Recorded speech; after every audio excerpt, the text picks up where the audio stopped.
The lobby was shining, but silence spoke louder than the polished floor. A man in a fine suit waved his hands quickly. Nobody understood. The receptionist frowned. Her voice was sharp like glass. "I can't understand you," she snapped. People turned away, pretending not to notice. His shoulders sank heavy with sadness. He was deaf, and once again, the world refused to hear him. Across the room, Jasmine Williams balanced a tray of hot coffees. Only 3 months as an intern, yet she already knew this place cared more about image than people. But today, her heart raced. She couldn't watch another person be treated like trash. Her feet moved before her brain did. Something powerful was about to happen. All eyes were on the struggling man. His hands begged for someone to understand. Jasmine placed the tray aside. Her fingers rose like wings. She signed with smooth, practiced movements. "Hello, sir. Can I help you?" The man's eyes widened. A smile burst across his face. Light replaced his sadness. "Thank you," he signed quickly. "I thought no one here knew my language." The entire lobby froze. Voices faded. Even footsteps slowed. An intern, an invisible nobody, was suddenly the brightest star in the room. What Jasmine didn't know was that the CEO had just stepped out of the elevator. Lawrence Reynolds, cold and powerful, was watching every single move with burning eyes. Not everyone was smiling. From across the lobby, Victoria Sterling's eyes narrowed. She was Jasmine's supervisor in marketing, and she hated when others outshined her. Every gesture Jasmine made felt like a threat. Victoria's anger burned hotter than the lights on the marble floor. She marched forward, heels clicking like angry drums. Well, she said loudly, slicing the silence. "Our little intern thinks she's a professional interpreter." "How adorable," Jasmine froze. Everyone stared. The man looked confused, caught in the storm. The receptionist smirked, happy to see Jasmine in trouble. But the CEO kept watching, silently studying every word, every look, every choice. This was no small scene. It was the beginning of something huge. "Interns don't interpret for clients," Victoria sneered. Her words dripped with venom. "That's for certified staff." "Not coffee carriers." Gasps filled the room. Jasmine felt her blood run cold. 3 months of hard work, and now her name was spit like dirt. But she stood tall. "I was just helping," she said softly. Victoria's smile was icy. "Helping? Or showing off? You think a few hand moves make you special?" The receptionist chuckled, enjoying Jasmine's humiliation. Employees gathered, eager for drama. The deaf man tapped Jasmine's arm gently. His hands moved with kindness. "Don't apologize for being kind." Jasmine translated his words, and for a moment, some faces turned uncomfortable. Not everyone liked Victoria's cruelty. Victoria expected Jasmine to crumble. Instead, Jasmine's eyes shone, calm, steady. She signed again, her movements graceful, natural, fluent. "Sir, it was an honor to help you." The man laughed warmly. His hands danced fast. Jasmine translated, her voice steady. "He says you communicate beautifully, and he has a meeting with the CEO about an accessibility project." A hush swept the lobby. Important meeting, important man. This was no ordinary visitor. Even Victoria blinked in shock. Before she could regain control, a deep voice sliced the silence. "Actually, I think we've already found the perfect interpreter." The crowd turned. Lawrence Reynolds, the CEO himself, was walking toward them. He moved like a storm cloud, calm but powerful. "Victoria," he said, voice firm. "Was that public humiliation I just heard?" Victoria paled. Her smile cracked. "No, sir. I was just explaining protocols." Lawrence's cold gaze didn't leave her. Jasmine stood frozen, her heart racing. For a brief moment, her eyes met his. Something flickered there. Recognition. Respect. "Jasmine," he said, ignoring Victoria completely. "Join us for this meeting. Mr. Martinez needs someone like you." The crowd gasped. From intern to chosen interpreter in seconds. As Jasmine stepped into the elevator beside the CEO and the visitor, one thought burned in her chest. This was only the beginning. The meeting room was grand, with long windows and tall chairs. Jasmine sat nervously. The visitor signed quickly. I am Diego Martinez, founder of the country's largest accessibility group. Jasmine translated perfectly. Diego nodded in delight. Then Lawrence shocked her. He began signing too, not perfectly, but enough to follow. He had understood everything in the lobby. Every insult, every cruel word. My daughter was deaf, Lawrence admitted, his voice heavy. She taught me the basics before she passed away. Jasmine's heart tightened. Suddenly, she saw not a ruthless CEO, but a father with grief. Diego smiled kindly. Your daughter would be proud, he signed. The room filled with quiet, meaningful respect. She should lead your accessibility program, he told Lawrence. Not as an intern, as a senior consultant. Jasmine's mouth dropped open. Senior consultant? Her? Lawrence nodded. Yes, with a real salary, your own office, and the freedom to build a team. Jasmine could barely breathe. From coffee runs to running a project? Was this real? But far below, Victoria was plotting. Her fingers pounded her keyboard. She typed emails dripping with lies. Subject, concerns about favoritism, she wrote. She would not let Jasmine rise so easily. Jasmine didn't know yet, but a war had begun, and she was ready. Victoria will try to sabotage you, Lawrence warned. His voice was steady but serious. She spreads rumors. She writes lies. Be prepared. Diego leaned forward, smiling. Are you ready for war? Jasmine inhaled deeply. Her eyes hardened. You think I've survived here for 3 months without defenses? She opened her bag and pulled out a small recorder. I have 47 hours of her insults. Every cruel word, every racist joke, every time she told others to ignore me. The men's jaws dropped. Jasmine wasn't just kind. She was strategic. She underestimates me, Jasmine said softly. That's her mistake. Lawrence leaned back impressed. For the first time, Victoria had met her match. She called an urgent board meeting.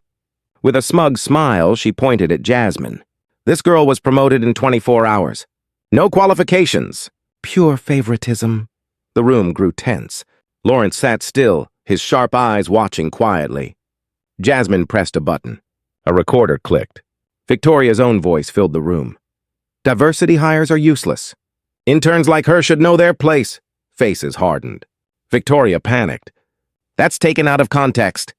Then let's play the full context, Jasmine said calmly, sliding a spreadsheet across the table. 2 months of recordings, dozens of cruel words. For the first time, Victoria's perfect mask cracked. She was trapped, and she knew it. The boardroom exploded with whispers. Victoria's lies were caught in the open. Lawrence's voice sliced through the noise. Enough! This company will never tolerate discrimination.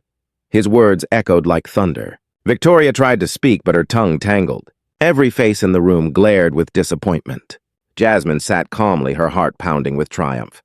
Diego signed proudly, "This is leadership." True leadership, Jasmine translated, her voice steady, eyes locked on Victoria. For years, Victoria had ruled with fear. Now her crown was gone. Her empire of cruelty crumbled. But Jasmine knew this battle wasn't over. Bullies never give up easily. They return stronger, desperate, and dangerous. She whispered to herself. I will be ready. Victoria's office door slammed. Her heels tapped like angry drums. She wasn't finished. If she couldn't beat Jasmine with lies, she'd destroy her reputation. Fingers flew across her keyboard.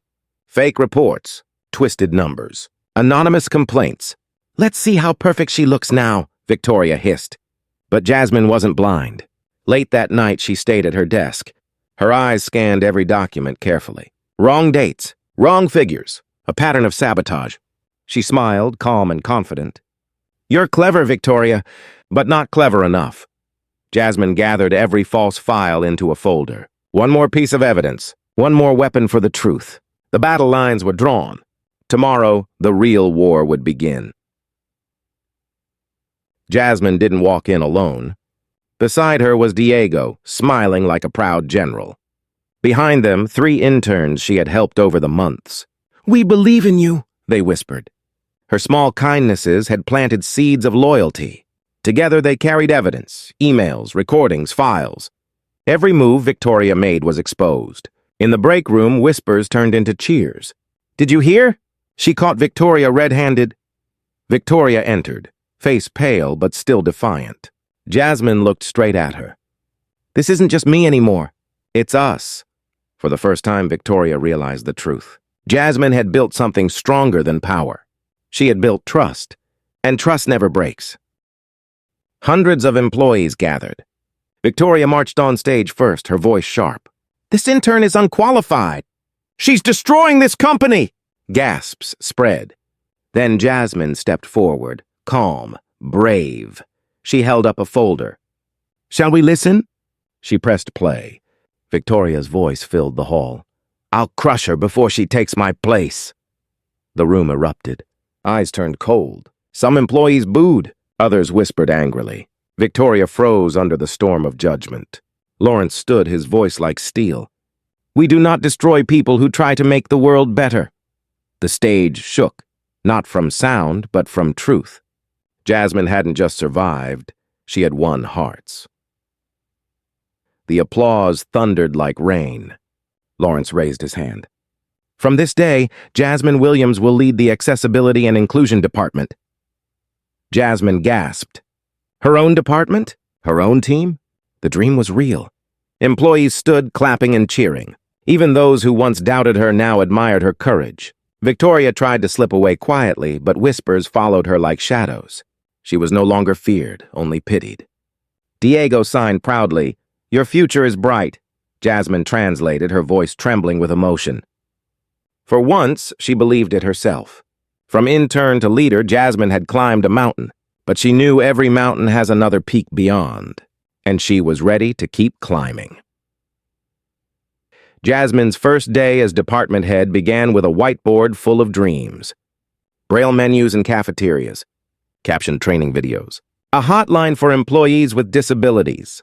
Her team listened, inspired. Every idea was a step toward justice. The interns worked with new energy. Diego visited often, smiling at their progress. Even Lawrence appeared softer than ever. "Your ideas are reshaping this place," he admitted. But Jasmine knew change wasn't only about policies. It was about people. She sat with staff during lunch, listened to their stories, and wrote them down. One by one, the company began to shift, not by force, not by fear, but by kindness, the same seed Jasmine planted that very first day.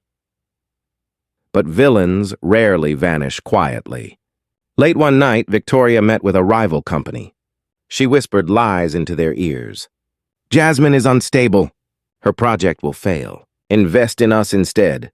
Greed sparkled in their eyes. If they could ruin Jasmine's work, they could steal her ideas. But Jasmine wasn't naive. She noticed strange emails and suspicious calls. She followed the trail carefully, piece by piece. The truth led straight back to Victoria. Instead of rage, Jasmine felt pity. "You're not my enemy anymore," she whispered. "You're your own." She prepared her final move. Not revenge, not punishment. Something more powerful, exposing Victoria with pure, undeniable truth.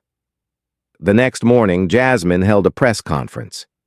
Cameras flashed. Beside her stood Diego and Lawrence. She showed the files, Victoria's secret meetings, her betrayals, her greed. The rival company's executives lowered their heads in shame. Reporters scribbled furiously. "How did you uncover this?" one asked. Jasmine smiled. "By listening.